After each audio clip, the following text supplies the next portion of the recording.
So without further delay, we will now begin our session. I would like to invite all our presenters and discussants to join us and be seated.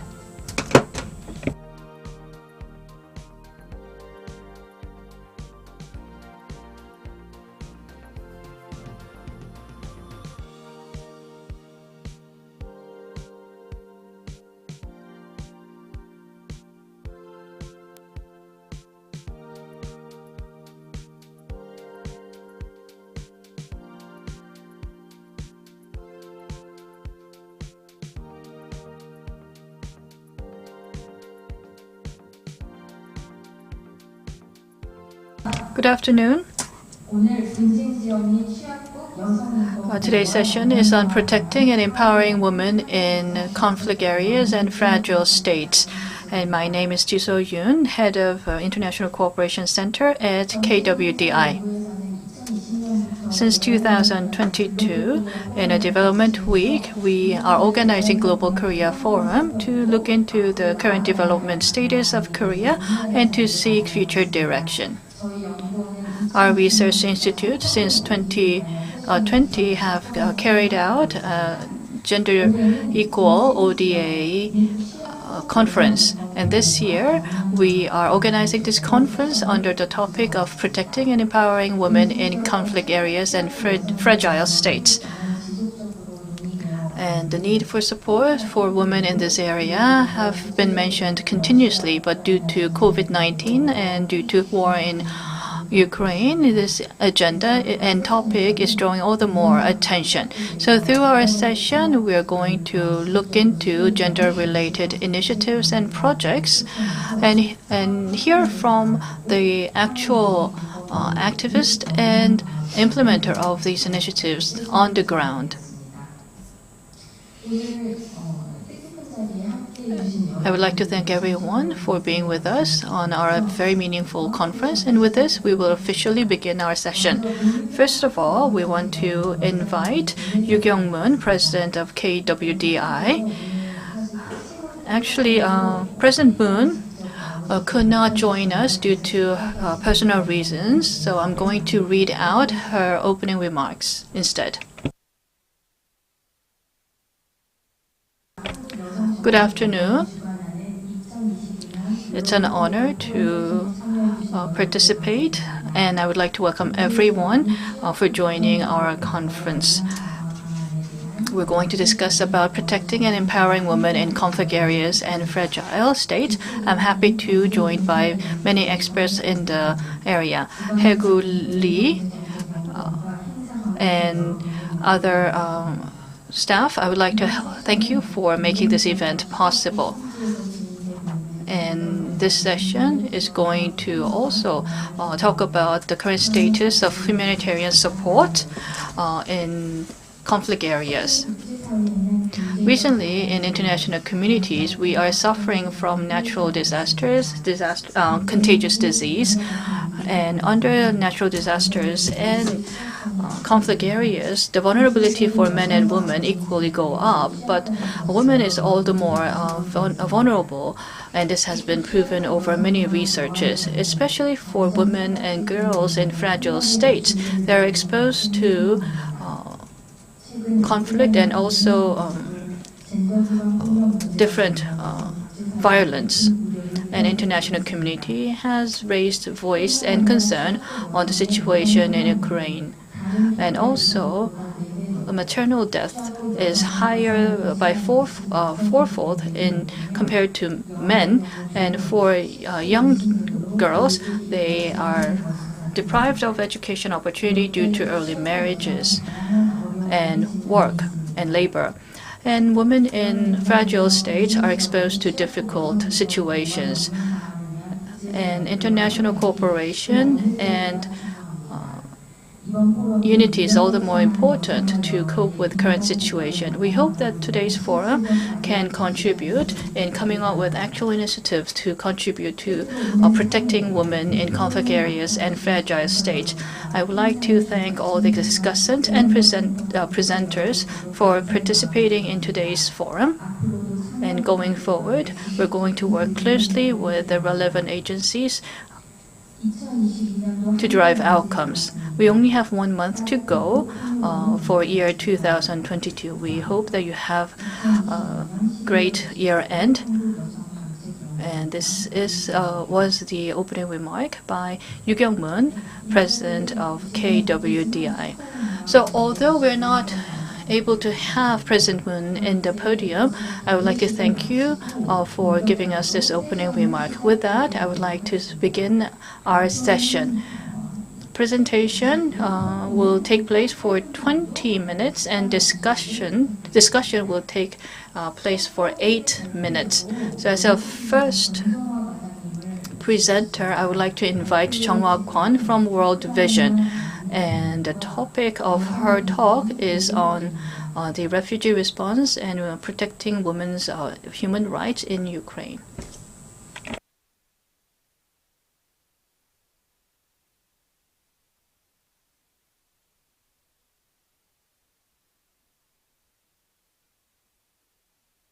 Hello, I'm Kwon Jung-ha. I work in Fragile State at World Vision.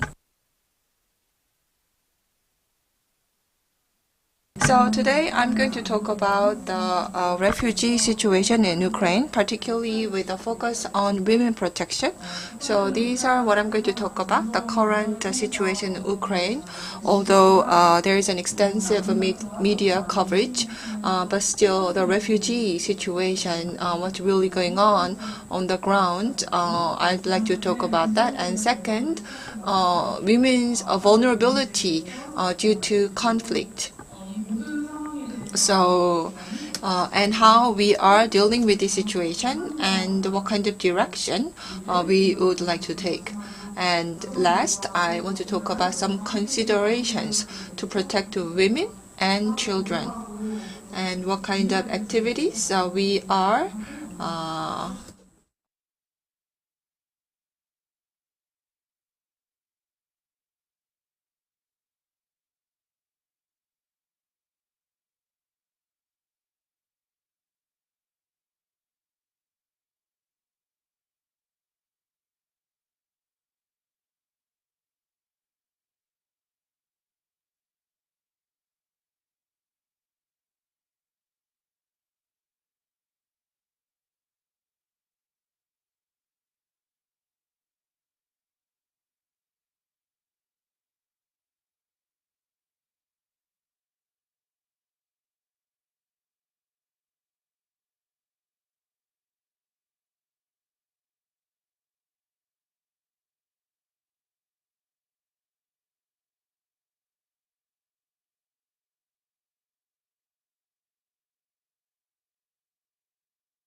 now involved in Ukraine, for example.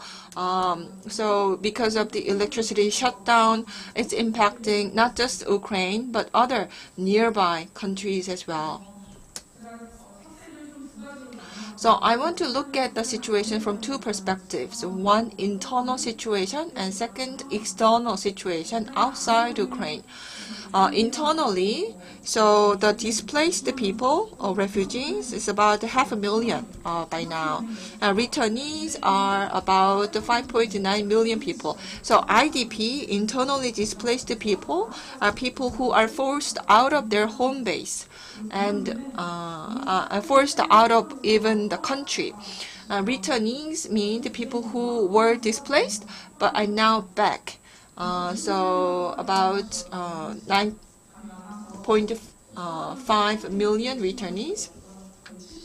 6.5 million of internally displaced people. This is quite comparable to the population size in Korea. And 71% of them are women and children, and 75% are people with special needs or professional care, for example, elderly. So they take actually bigger portion than refugees because of their disability and special needs. They cannot move, so they cannot actually move out of their hometown. And also 84% of the respondents, and we actually took a survey, so this is the survey results. So 84% of the respondents answered that they lost their job due to the war, and 50% said that their home are completely or partially damaged. Now, if you look at the refugee dispersion, they're basically everywhere. They're not just limited to Ukraine. They moved to other countries as well, neighboring countries. So countries countries that share a border with Ukraine, and countries that are more distant from Ukraine as well. For example, there are some countries with a temporary shelter. So typically EU member states. So they provide temporary shelter to Ukraine refugees. So formally speaking, refugees need to apply for asylum, but now they are given kind of temporary refugee status. So without any paperwork, they can stay at the temporary refugee shelter. And this kind of temporary shelter is provided by the dark blue countries. So in these dark blue countries, many Ukraine refugees are staying. And in one camp, they are not concentrated in one camp. So as you can see in this map, these temporary shelters are dispersed throughout the European continent. And absolute majority of the refugees are women and children, because men, as I understand, they need to have two conditions. For example, one, so they are exempt from the military services, or they have more than 2 or 3 children to support. So if you do not meet these qualifications, men are not classified as refugees. And also, for example, they typically move in a family unit. So it's typically 3 members of a family, of a household that moves together, mother and 2 children. So that's the typical composition of the family. And what's also interesting is that there was no physical refugee camp being set up to accommodate them. So when I talk about refugee camp in this context, particularly in the Ukraine conflict, it is about homes being voluntarily provided by other people in Europe. So these refugees are staying at other people's house. And what they need urgently is cash support and accommodation. And about 51% of the survey respondents answered that they need cash support, employment, and accommodation. And in this situation, women are the most vulnerable. So as you can see in this graph, so this is actually a gender inequality index. So Ukraine actually has been making a lot of efforts at the governmental level to resolve gender inequality. So as the number goes lower end, it means the situation is better. But the Ukraine situation was getting better up to 2020 because of the governmental efforts, but now due to the war, situation is getting worse. And the gender-based violence can take typically three forms. So one is wartime sexual violence, the second, domestic violence, the third, human trafficking. So domestic violence, this is why are women subject to domestic violence even though they're physically separated from their husbands in the war situation? So it means that here domestic violence means kind of a secondary violence, even if it's not directly by the husband. For example, the secondary violence that women are exposed to because they're now forced to work outside home. And there are some special services needed, particularly because all the efforts are now focused on dealing with the war. So women's voice are not really fully respected, and there are not really special services for women.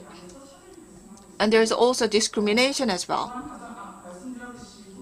And as I mentioned earlier, caretaking and livelihood as well. So now women are breadwinners for their family, so they need to work and earn bread. And also, they also need to provide moral support, psychological support to their children, even though their family is now in a very unstable situation. For example, when their husband comes back home after a war battlefield injury, then they also need to provide psychological support to their injured husband. So more burden on women.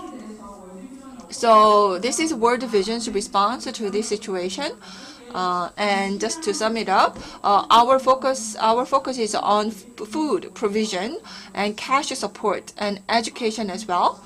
And I want to talk about some examples here, particularly for women. There are three specific examples I want to talk about. First, and all these three activities are quite interconnected. The first is to provide social and psychological support to women. This is solely for women refugees. When women are forced out of their home country and need to stay in other country, they have some cultural barriers, including language barrier, and they feel very vulnerable emotionally, and they don't have enough money to sustain themselves. And the war has been going on for 9 months, so they need to earn money outside home. So they need education, and also we provide a kind of employment in connection with the UNHCR and IOM. So we are helping them to find jobs.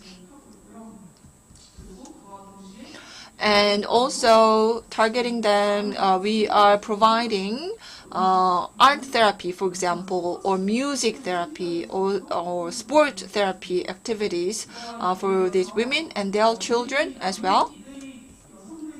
And second activity I want to talk about is about their economic activities. So this environmental change is really important. And we also need to change the environment so that these displaced women can find employment. They can find more economic stability. So, of course, we can provide cash support and also cash support for their education. And also we have a good parenting program and overall emotional support service as well. So this is not just for the Ukraine refugees, but this is also for the most vulnerable women within the host country as well. And also children, we want to help them to have a longer time with teachers so that they can receive care from the teachers and also receive education while their mothers are working. So for example, after school class, after school programs and summer camp, we are providing these to the children. So for example, we provide an extended hours for after-school program and daycare services as well. and also there is a transition center as well. So this is a center where refugees come and stay temporarily before they are assigned to a long-term shelter. So here we provide child protection and social and emotional support and healthcare services as well. So throughout these activities, I also went to Bangladesh as well. So I want to talk about what we can do, and I want to talk about this capacity building education for partners as well. So when we do these activities, World Vision does not work single-handedly. We work with the partners. For example, we have about 45 partners in Ukraine, Romania, and Moldova. So we work with these partners and we educate them to enhance their capacity, and we also educate them about important issues, for example, to prevent sexual exploitation and abuse, and to provide psychological emergency therapy to the refugees. So these are the 5 points that I arrive at as conclusions. We don't know when this situation is going to be over. We don't know when the war is going to end. So do we need to put these activities under the theme of development or rehabilitation? I think that question can wait. I think first we need to be ready to provide these kind of services anytime when there is a need, and also the needs might change, so we need to be flexible in providing the right kind of services. So I think that should be our priority for now. And also the wartime sexual violence and the sexual exploitation, this can worsen in armed conflict. And also we need to have the system to provide solution. We have a system to collect cases. So we need to let the UN know about these cases. So when the war is over, we can bring justice to those who perpetrated these crimes. And third, we need to really provide a multi-dimensional support to these women to help them earn a living and to recover psychologically as well, because they are very exhausted psychologically. So in terms of the kind of support we need to provide, it needs to be multidimensional. And also, fourth, we need to give an opportunity. So this opportunity that we provide for their self-reliance, it should not become their additional labor. So we need to build the right environment to provide self-reliance opportunities. And we also need to provide protection to not just women, but also children and the elderly as well. And also within the humanitarian architecture, the local government, UN, NGO, and other women's rights advocacy groups all need to work together. As I mentioned, the typically EU member states are providing temporary shelters to these women. So it means that this needs to be done within the EU framework, which can be complex sometimes. And still, the local government, the UN and NGO, if they work together and coordinate together, then the overall situation can be more stable, and in terms of providing more steady services to these women. Thank you very much.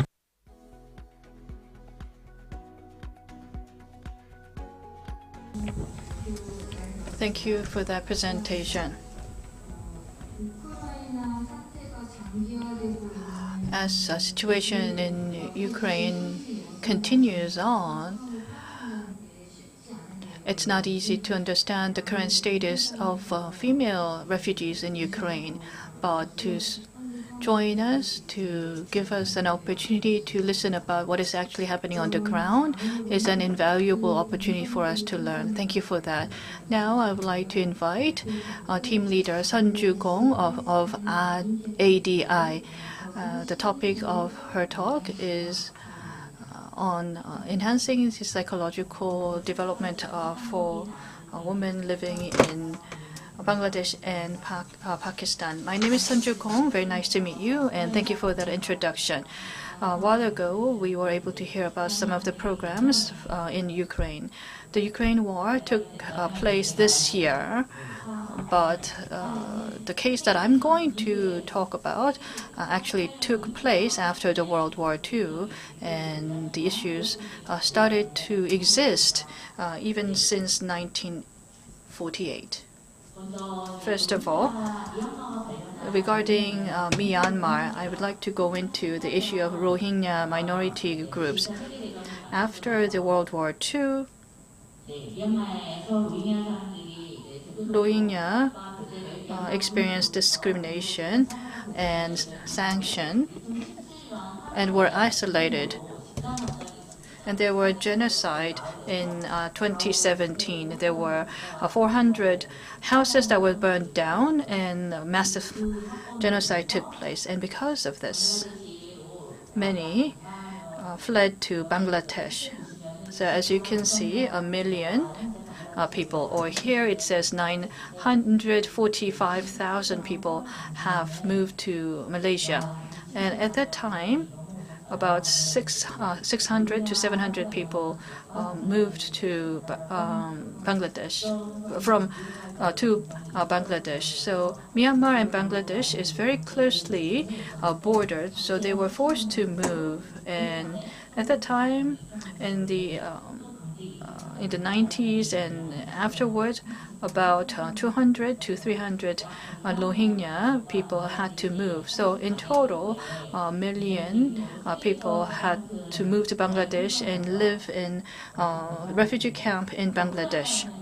In Ukraine, it said that 90% are women and children, but in Rohingya refugee, men were killed first, so there are a high ratio of females. So female are 52%, and one thing we need to notice is that young adult women are 24% of the total. That's something that we want to bring your attention on.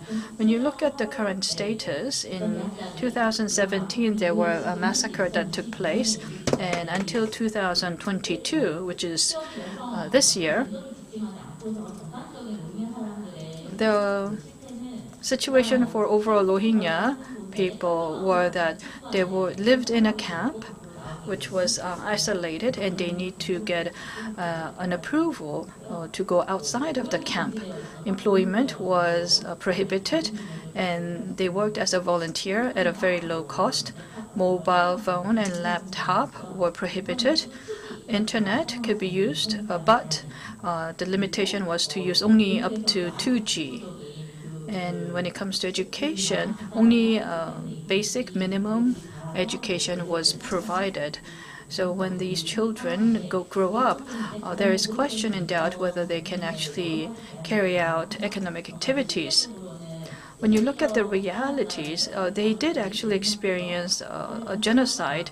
People were shot, the children were thrown into fires. So these victims now reside in the refugee camps. So there's psychological trauma. Also, there's large-scale refugees living in a very small area. So there's a lack of water and food. And this temporary shelter is extremely limited in space.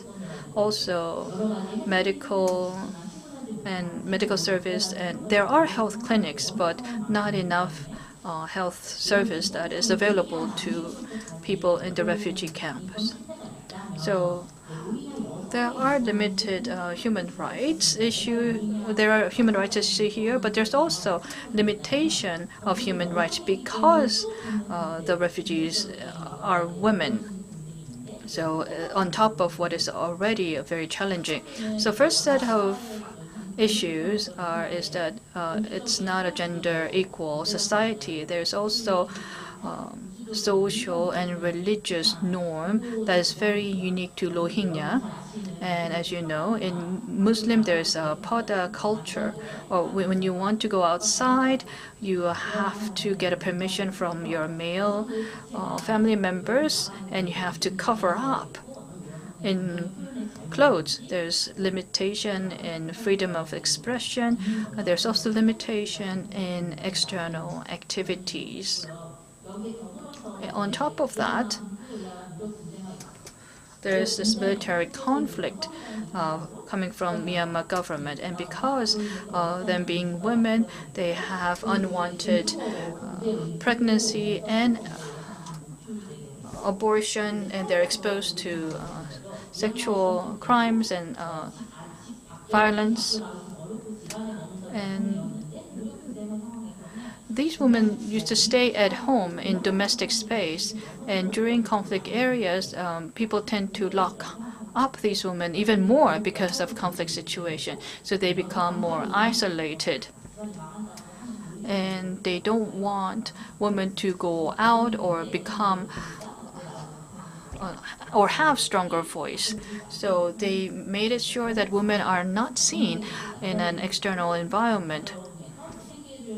And when male breadwinners die, women now have to be responsible for supporting the whole family.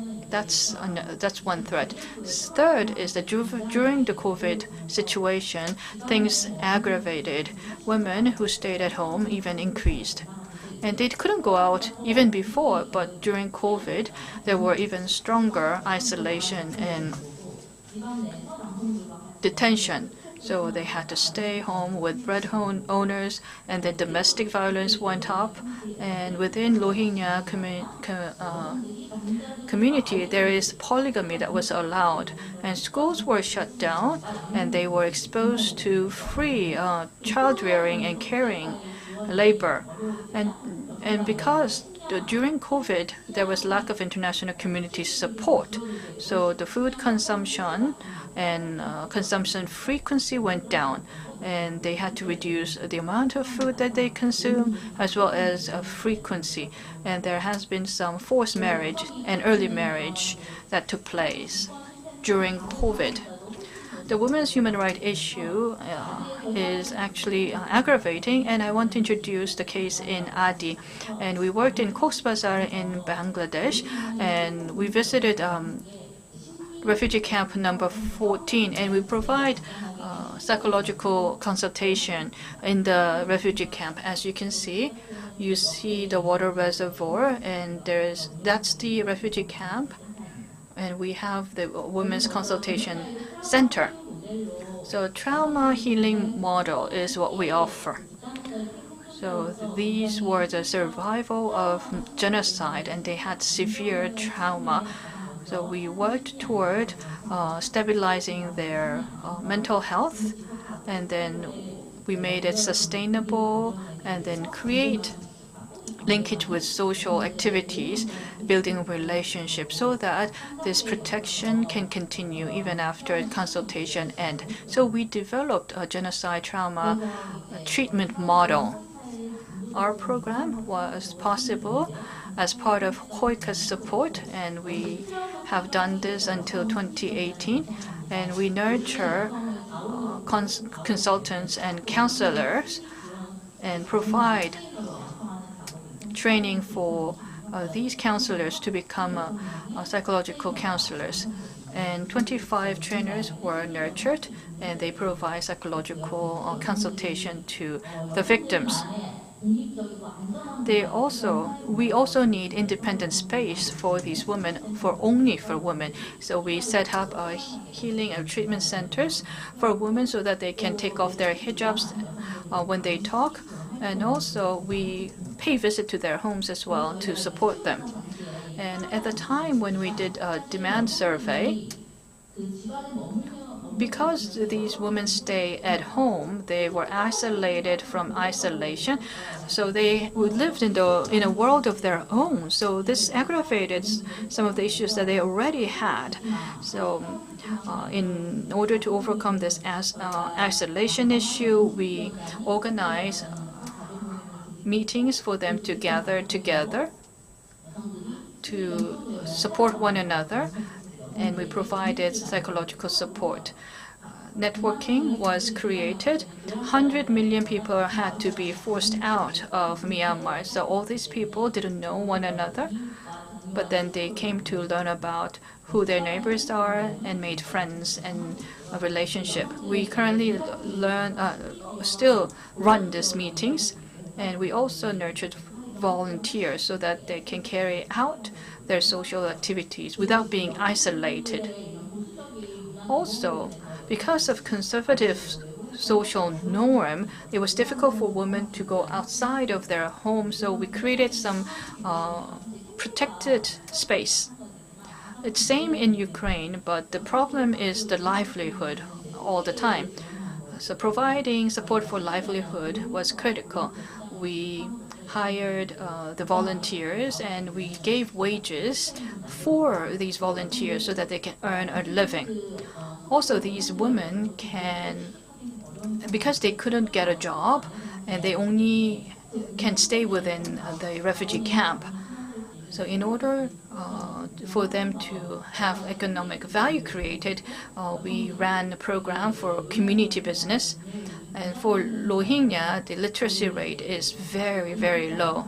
So it's very difficult to meet people who can read and write. So we provided education programs to read and calculate. So math and language program was created.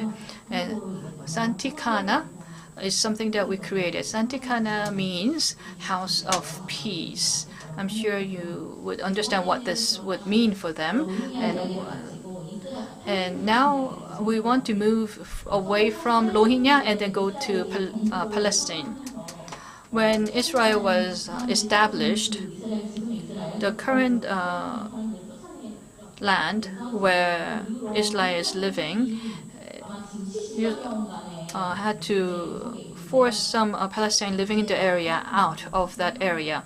At that time, the refugee was about 710 million. So globally, we still have about 5 million refugees from Palestine.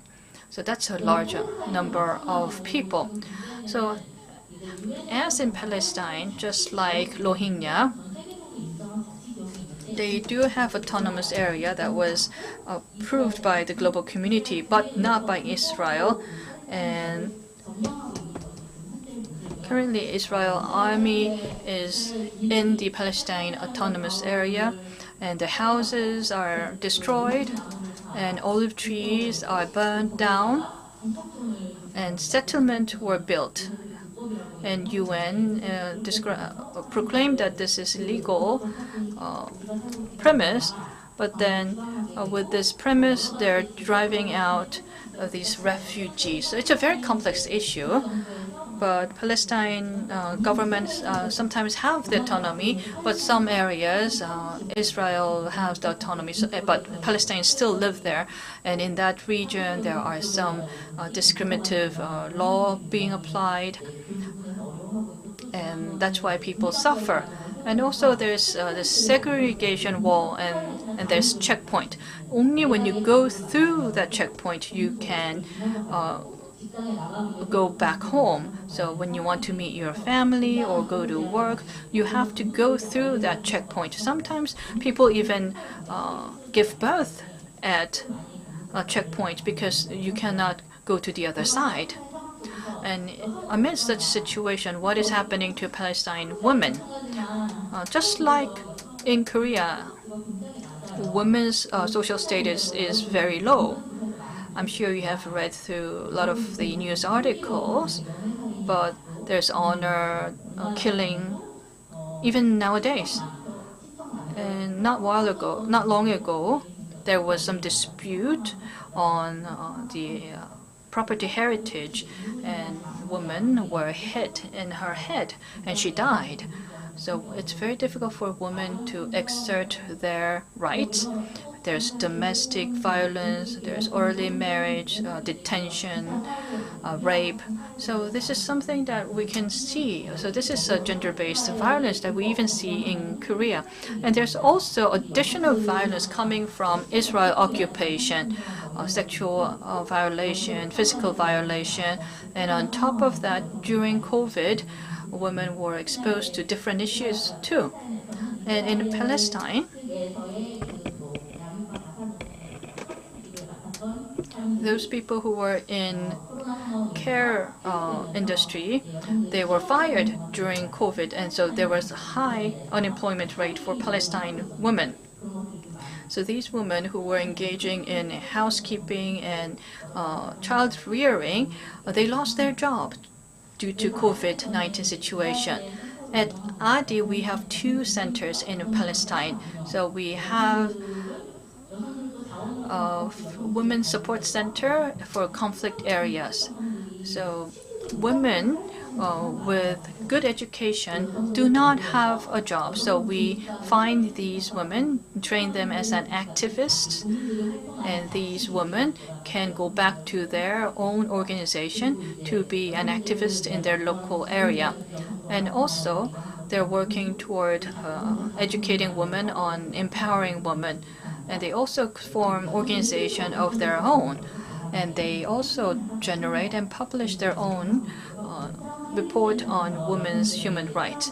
And also, we have a trauma treatment center or healing center, so that we provide seed money to the victims of gender-based violence and provide consultation as well and counseling as well.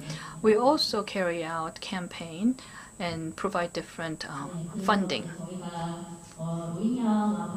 So I have covered situation in Rohingya, in Bangladesh, and Palestine women in Middle East. There could be some policy recommendation that we can make, but when we actually do this on the ground with partnerships, these are the things that we need. First of all, what we need is that we need a specialized business for gender equal ODA business.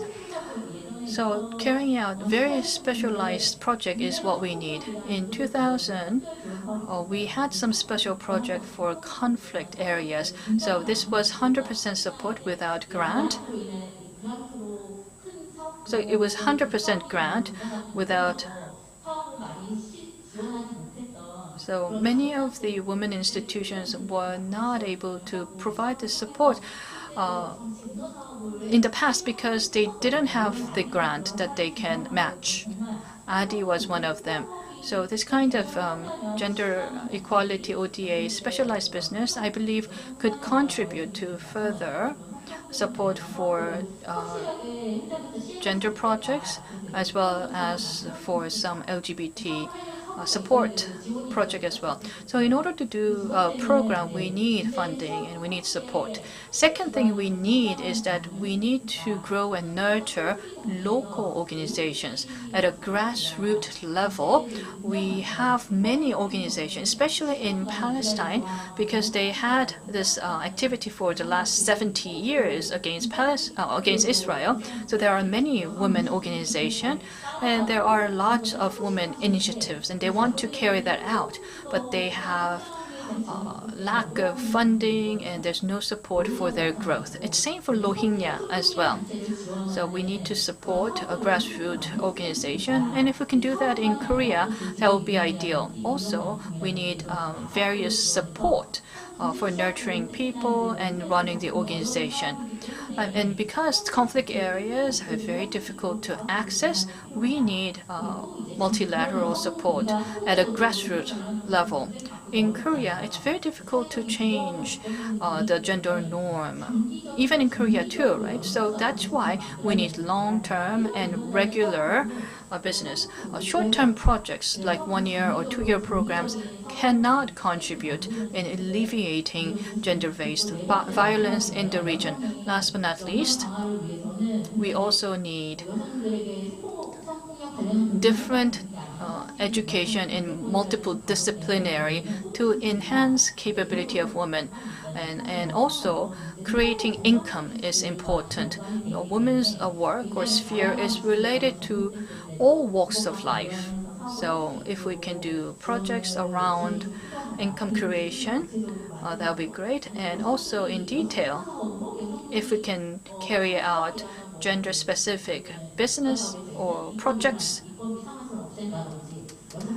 by, for instance, getting rid of threshold on labor cost for women laborers. So we need to encourage women's participation. So these are some of the recommendations I wanted to deliver after going through this experience. Thank you. Thank you very much for your presentation. So we heard about the situation in Bangladesh and Palestine in terms of the women's status. And also we heard about the support to grow the local grassroots women's organizations. And we need to strengthen such support. So that was one recommendation from our speaker. So thank you very much. And next, I'd like to invite the third speaker from KWDI, Ms. Jo Hae-sung. She's going to talk about the gender-sensitive education and women capacity building in Nepal. Hello, I'm Jo Hae-sung from KWDI. So the two presenters talked about really interesting topics, so I learned a lot and I really enjoyed the presentations. So we heard about the situation in Ukraine, Palestine, Bangladesh. So there is a conflict going on, but the area I want to talk about, Nepal, so although not in armed conflict, but it is a fragile state. So Nepal, there used to be a civilian war going on for many years, and also there was a major earthquake a few years ago. So Nepal is a fragile state. And at our institute, we have been surveying some some needs for women in Nepal, and we've been conducting some programs. So I want to talk about that. So first of all, there are more efforts being made to support armed conflict area, or fragile state, both domestically and globally as well. In 2011, there was the 4th round of Aid Effective High-Level Forum. Then they adopted a new deal to intervene in the fragile state.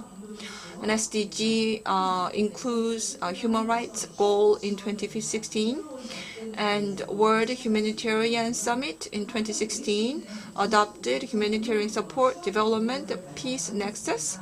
And OECD as well, starting 2005, they produce fragile state report.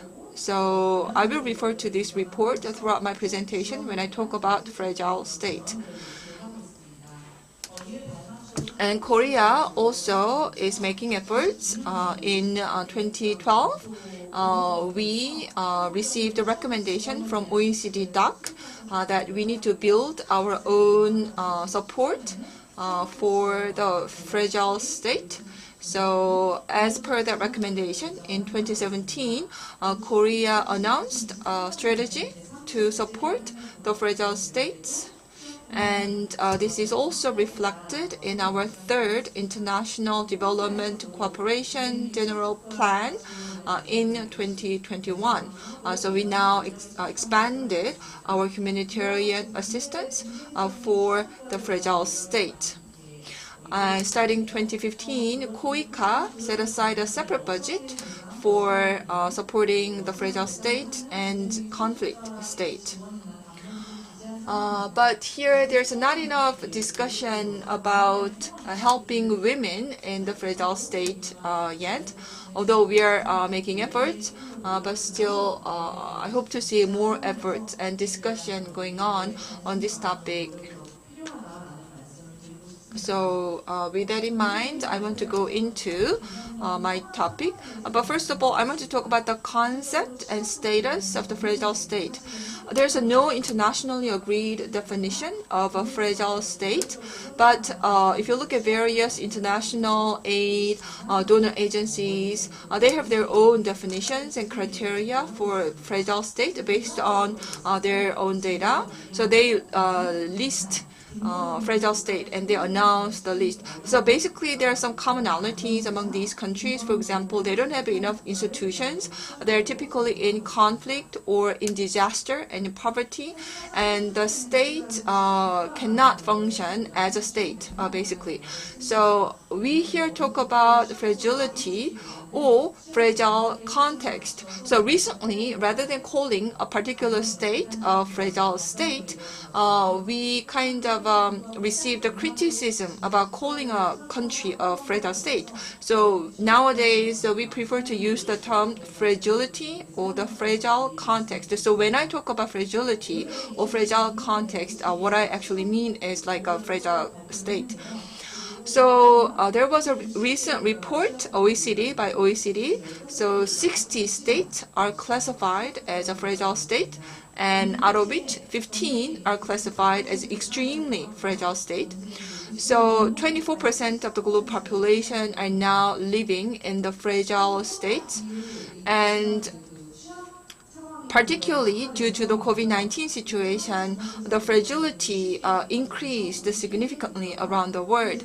And out of these fragile state countries, what is noticeable is that 51 countries are not experiencing a war or armed conflict at the moment. So a fragile state doesn't necessarily mean that the country is now experiencing a war or an armed conflict. And also, studying this year, 2022, OECD announces a framework, fragility framework analysis, and now starting this year, they included the concept of a human capital. Because they really want to think about helping the fragile state in terms of investing in the human capital in those states. So now human capital is an important indicator in terms of development aid programs. So earlier, I briefly mentioned that in these fragile states, it is difficult to work towards SDGs, particularly in the area of gender equality. So the women in the fragile state and in a conflict area, they have a lot of difficulties in terms of gender equality. There are a lot of gender-based violence going on. And for example, 1/4 of women globally, they experienced violence. But the ratio goes high in a fragile state. And sometimes the violence against women is used as a strategy to oppress this kind of fragile state from the aggressing country. And also, maternal mortality is very high in these fragile states, as high as 4 times compared to other countries. And FGM, mutilating the female genitalia, is quite commonplace in many of these fragile states. And also, women in the fragile state, they have 4 times more burden in terms of domestic work, domestic labor. And also because of the COVID-19 situation now, women need to take care of their children for longer hours. And women receive a much less education. For example, male child typically receive education 4 or 17 years longer than female students. And also various sexual discrimination, gender-based discrimination against the women or children, basically. So about above 50% of early marriage rate in fragile state, but low labor market utilization for women as well. These fragile states, they take up about 60% of the overall ODA in 2020. And for the ODA, for the fragile state, 45% are for the gender-based ODA. So gender is a really important issue, both for the ODA program and for the fragile state. Earlier, I talked about the concept of human capital, and that concept is really important to understand or resolve the issues faced by women in the fragile state. because all these situations have an impact on how women as a human capital are utilized or receive treatment or education compared to men. So we need to take a human capital approach in understanding and dealing with gender issues in the fragile state. So we provided these kind of programs as per our survey of the women's need in Nepal. So we conducted a survey on the need for gender-sensitive education in Nepal. We developed education program, education module in 2019, and in 2020 and through 2022, we provided education in Nepal. As I mentioned earlier, Nepal experienced civilian war for over a decade, and they used to have monarchy, but the monarchy is now abolished recently. So now they are shifting into new political governance system. So some confusion because of that. And also in 2015, they had a really massive earthquake. Over 9,000 people died, and above 6 million people became refugees, almost on par with the refugee scale in Ukraine. So it was a really massive disaster. And along with the change in the political governance, they formed a new constitution. And the constitution, they focus on cohesion, and they try to include women and ethnic minorities as well. So here, if you look at one of the squares, it says empowering local governments. So this is what the Nepali government is working on. So for example, if there are like 7 seats assigned in a given local government in a given area, then 2 seats are assigned to women. So they really try to include women in their local government, and also some legislations going on to include women in various social areas, for example, in politics. But these are recent developments, and more traditionally speaking, there has not been much educational support for women. So even though in terms of the legal framework, they try to include women in the governing body, because women have not been educated well in Nepal for such a long time, there are not many competent women who can really step up. So we are making efforts to deal with this, and still Nepal is one of the poorest countries in the world, and they rank at very low in terms of the Human Development Index, and also in terms of gender equality as well. So still there's a prevalence of gender-based discrimination, although many of these discriminatory practices are illegal. So for example, when a woman is having a period, they cannot come inside. They are segregated outside in a separate hut, temporary hut, because people consider women having a period as to be unclean. And also there's a very high ratio, 40% of early marriage rate. And because of this, there's a very high fertility rate among female adolescents. So if you compare Nepal to other neighboring countries, still Nepali adolescent girls, many of them become mothers. So this also makes it difficult for them to receive education. So education is improving, but still a lot of discrimination and discrepancy between men and women. Overall, very high illiteracy ratio. And also, if you look at the overall enrollment rate, nowadays more women are attending schools. So, and overall, all these kind of situation, we were able to understand this situation based on our survey in 2017. So based on the survey, we built education environment, gender sensitive education environment in Nepal in 2018. So we built this kind of a school environment. So this kind of a gender sensitive education is not just for girls. It's basically to build education environment where gender sensitivity is respected and considered. So this is for both boys and girls. And we also conducted a survey to find special needs, special demand in this area.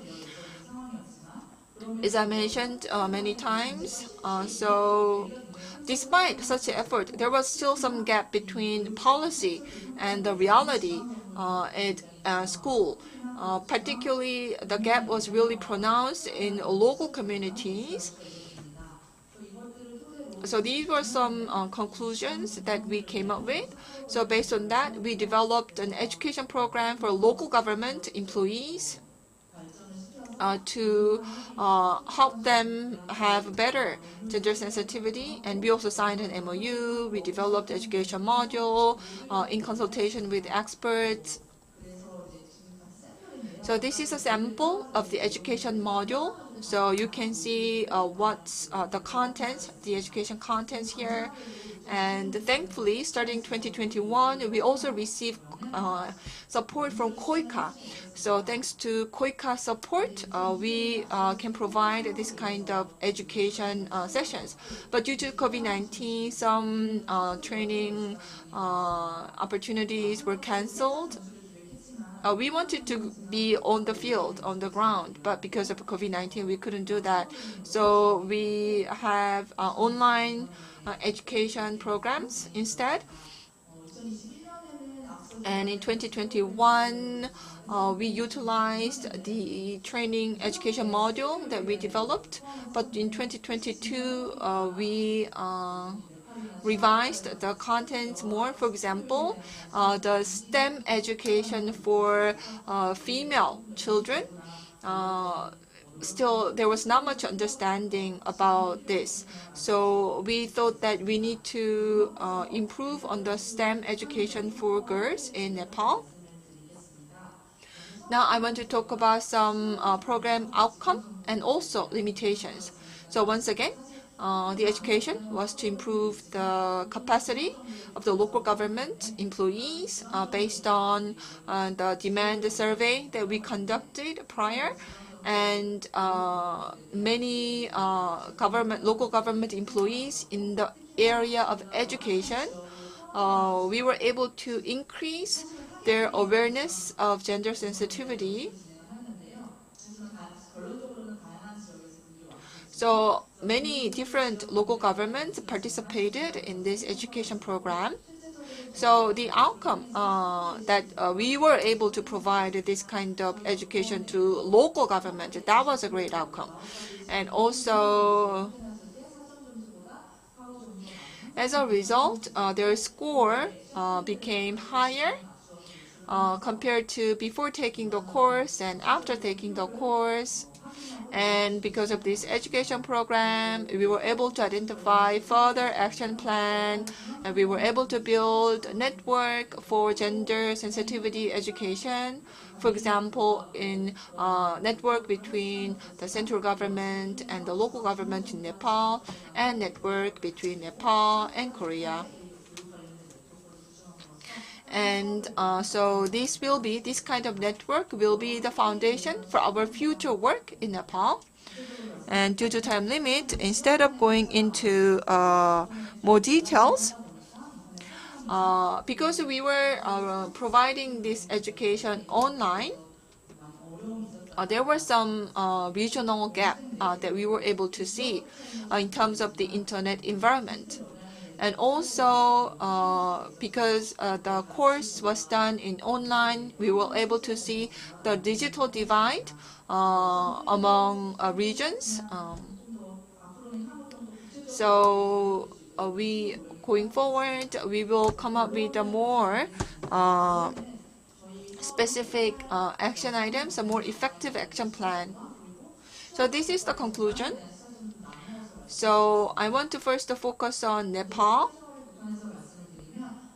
So to build Nepali women's capacity, we really need provide education and capacity building program, considering the specific situation, for example, digital divide and gender education divide that I mentioned earlier. And also we need to really build the capacity of the women who are elected to the local government, as I mentioned earlier.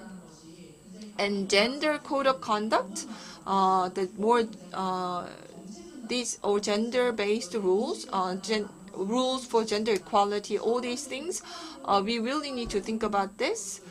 There is a culture called Kumari, and we really need to take a critical look at this.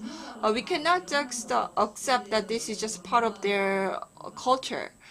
So we might need to take a longer-term approach to look at culture such as Kumari. Now, my conclusion for the overall fragile states. So we need to emphasize the support for women and girls when we provide the support for the fragile state.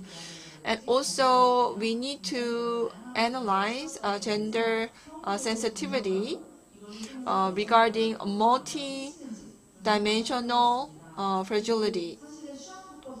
So depending on the context of the fragility, for example, climate change or conflict, we need to look at what kind of impact is on women and girls. And also we need to help the women and also men in the fragile state from the perspective of human capital development. And we need to expand our education for gender sensitivity in the fragile state. Thank you very much for that presentation. A lot of the interesting contents were mentioned, and the human capital investment tends to be focused on male population. Therefore, we need to take more interest in educating women and girls. I believe that was the key message from the presentation. So now we have heard from all three presenters. Thank you for that. We'll move on to discussion. For discussant, we are going to be joined by two experts. I will allow 8 minutes, maximum of 8 minutes for your discussion. So with that, I would like to invite team leader for multilateral cooperation from KWDI, Jung Myung-cho. Thank you very much for the opportunity for me to participate. It's a great opportunity for me to learn all the time, and I hear about all the great projects, but today I was able to look into a different dimension of these projects. I looked into World Vision, ADI, and KWDI's cases, and it all covers the vulnerability of women. What is different here is that when you look at conflict areas and vulnerability or fragile state level could be different because Ukraine is exposed to a recent war. And when you look at Palestine and Bangladesh, this is a conflict situation that has been prolonged for quite some time. And case in Nepal, when you look at when you look at the conflict, and Nepal seems to be one of the developing countries, but when you look at their society and when you look at their structural system, there is some legacy that it makes women vulnerable in their society.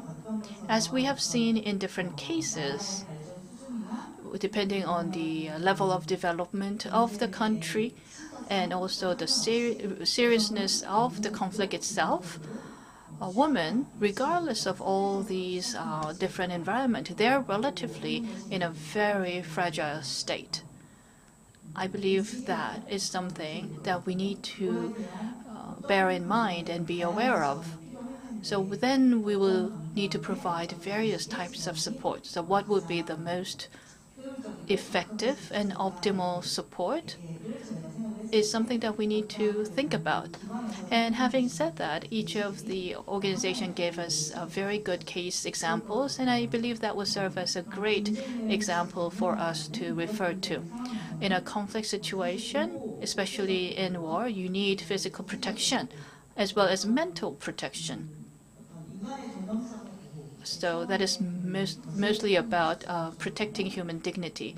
If that was the case for war zones, but for prolonged conflicts like the refugee camps, you need measures to integrate these people in the society, therefore building female capability and building that social environment and increasing employment was important factors to consider.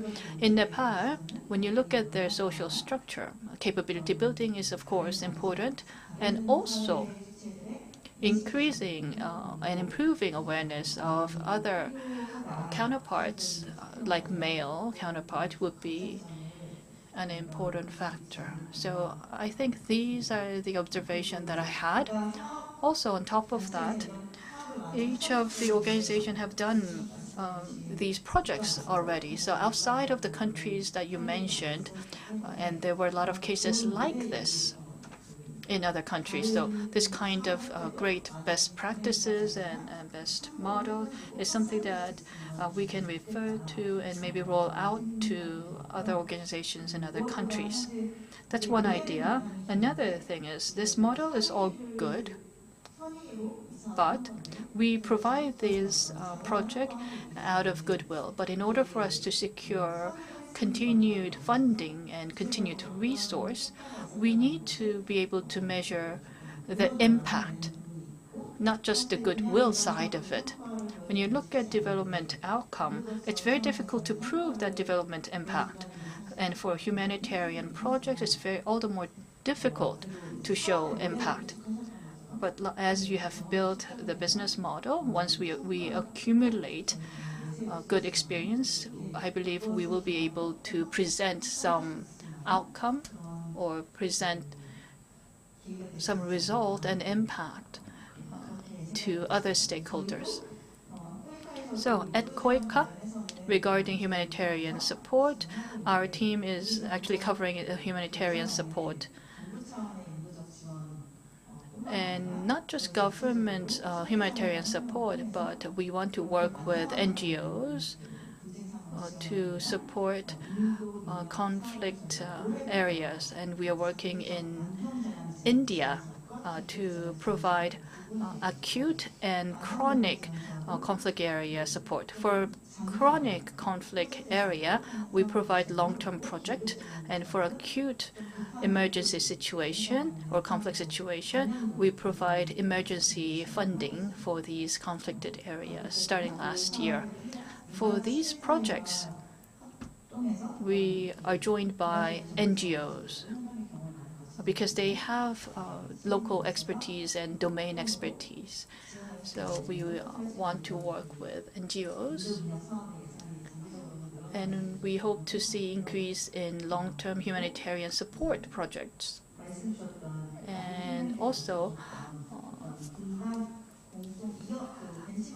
Adi mentioned in their presentation identifying projects for benchmarking and increasing prediction for long-term project and interactive approach are not just limited to gender, but it applies to all types of different projects.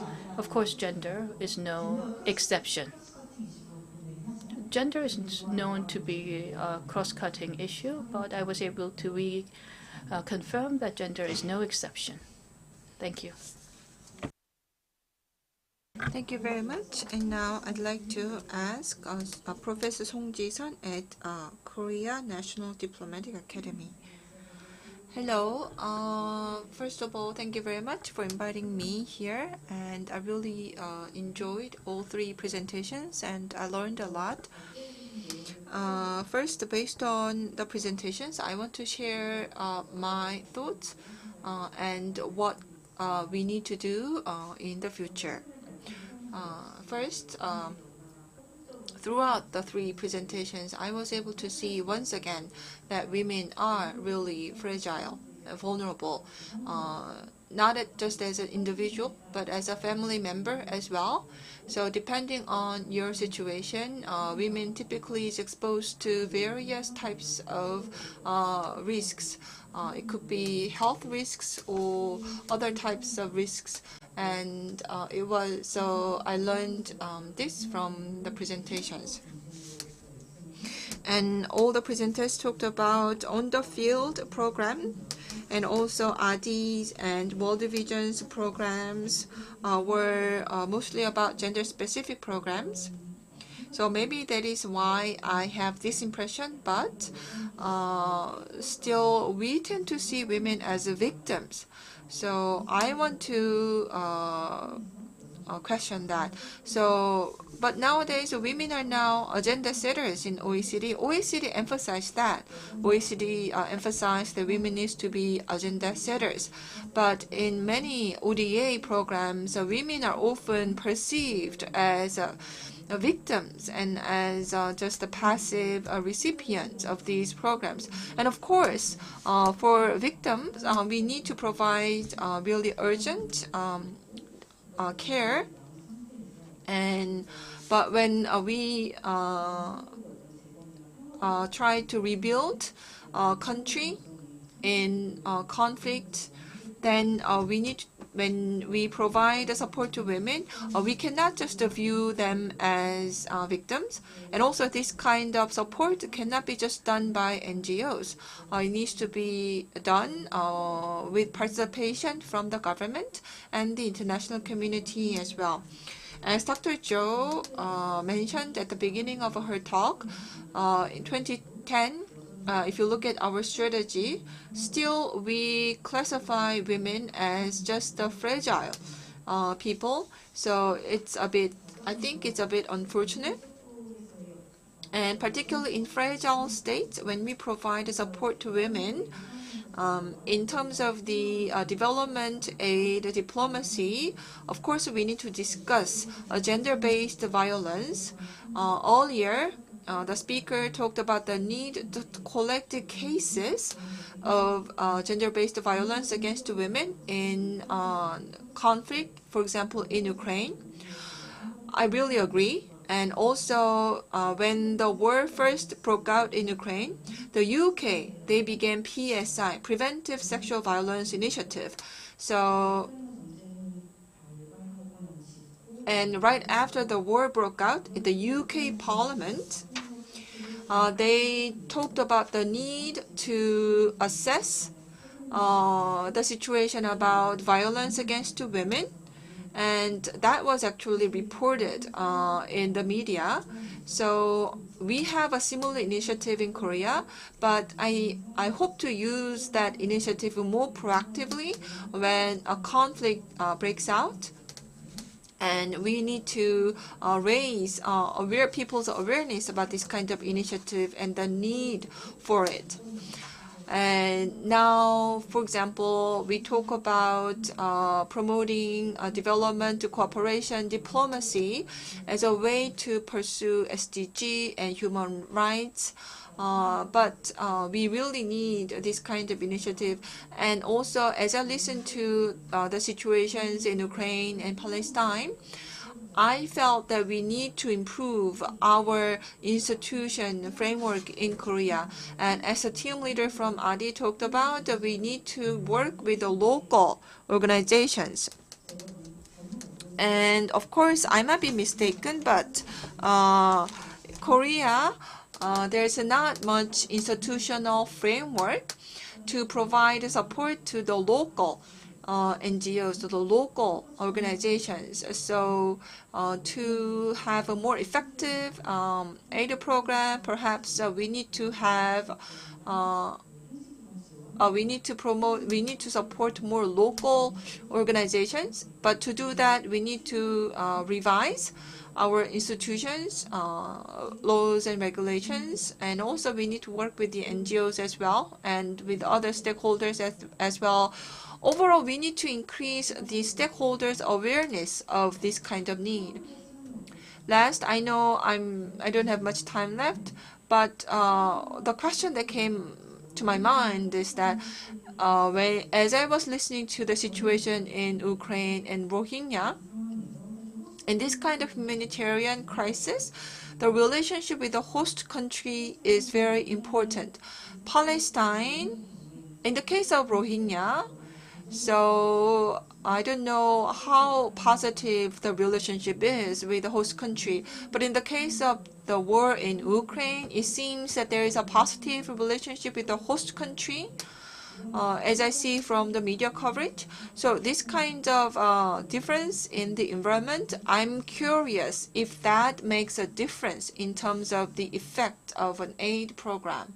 Thank you very much.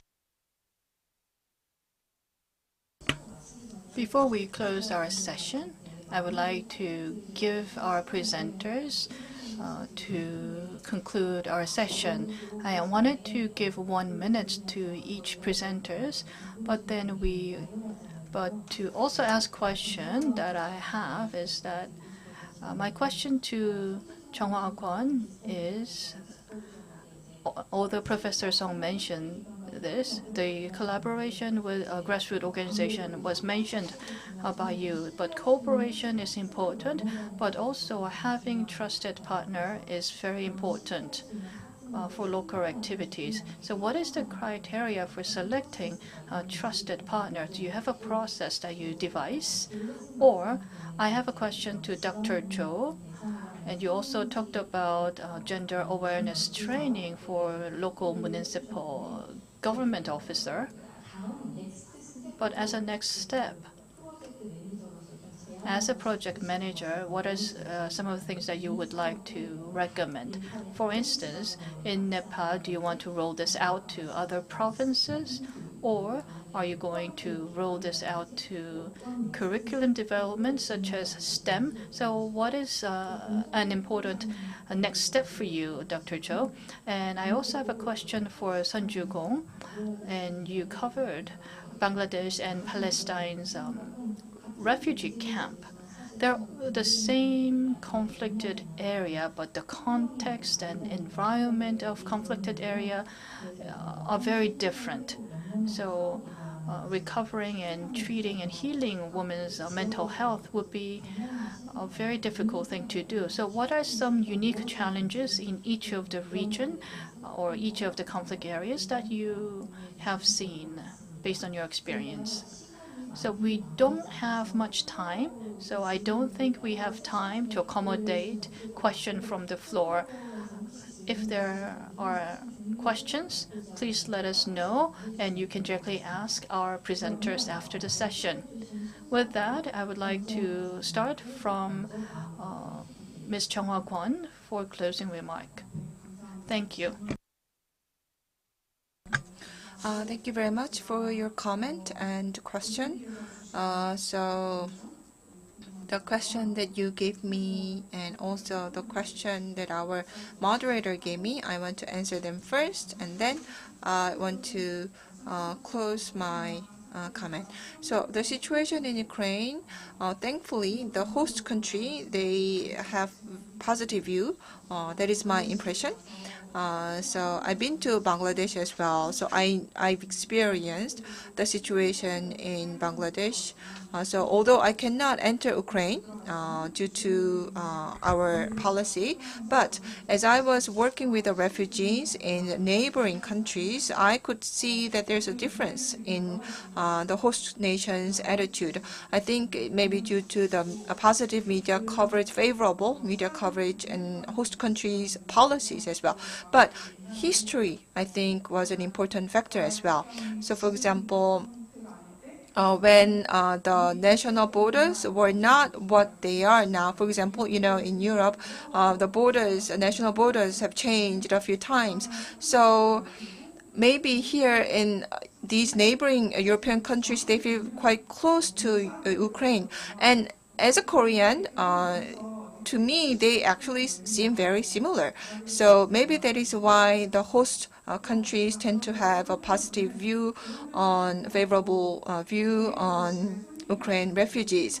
Nevertheless, it is not easy to host a guest for a long-term period, like 6 months, 9 months. It can really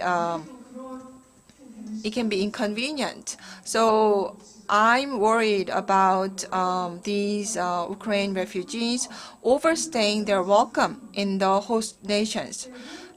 Because these host nations, they might also have their own difficulties down the road. So when that happens, will these Ukraine refugees, will they still be welcome in these host nations? So before this happens, I really hope the war will end, and also the Ukraine will be ready to welcome these refugees back to their home.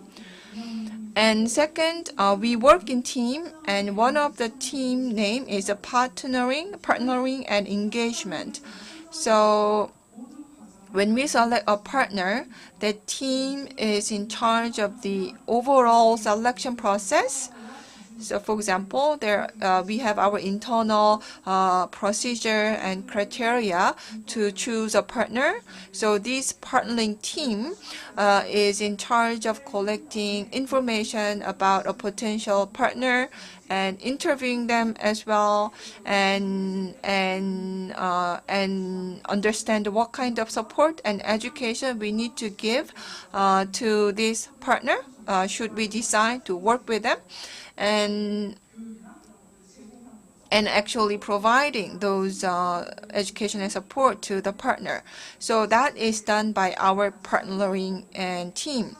We work with about 45 partner organizations. So each partner, we screen them and we select them, and then we sign an MOU with them. We can do that because we have a dedicated team to do that. So I wanted to mention that. I'm really sorry, but we have only 2 minutes for this session. So okay, then I will end in 10 seconds. So some of the pictures might look okay, but just because the environment seems okay, it doesn't mean that the women's lives are okay on the field. So I hope that you can understand that. I'm sorry. Please keep it short. Yes, I will be very short. I don't know about fragile state, but conflict area is conflicted because of political reasons. So for this political reason, they are going through all these pain. And when you look at the residents or the situation for Rohingya and Palestine, the government policy is the most important thing because that directly impacts their living. Thank you very much. I'll be very short. As our discussant mentioned, I fully agree and I'm fully aligned. Just looking at women as victims is something that we should think critically about. Women can participate in the decision-making process, and there could be some capability building. I know there were some questions, but I don't know whether I have enough time. But on Nepal project, we are currently considering many different considerations, and we're going through extensive discussion. But for local municipal government, and many women are now in municipal government, but we still need a lot of capability building, especially for political study capability building. We do need a lot of STEM training, but I think that's more of a focus from Korea's side. But I thought we need more training on gender training and training awareness, because there are a lot of teen pregnancy in the region, and we are also carrying out some researches around it. So developing curriculum and developing program is something that we can do at KWDI, and we hope to develop that as a project in the future. And lastly, for conflicted areas and fragile state, we hope to see more discourse on women and women issues, and we hope that we have more forum like this for us to learn from one another. Thank you. Thank you. I would like to thank all the presenters and discussant, and also our audience, as well as online viewers. I thank you all for joining us. With this, we conclude our session officially. Today, we have talked about women's human rights protection and empowering women in conflict areas and fragile states. And I would like to thank the Secretariat for Global Korea Forum 2022 for making this possible. Thank you.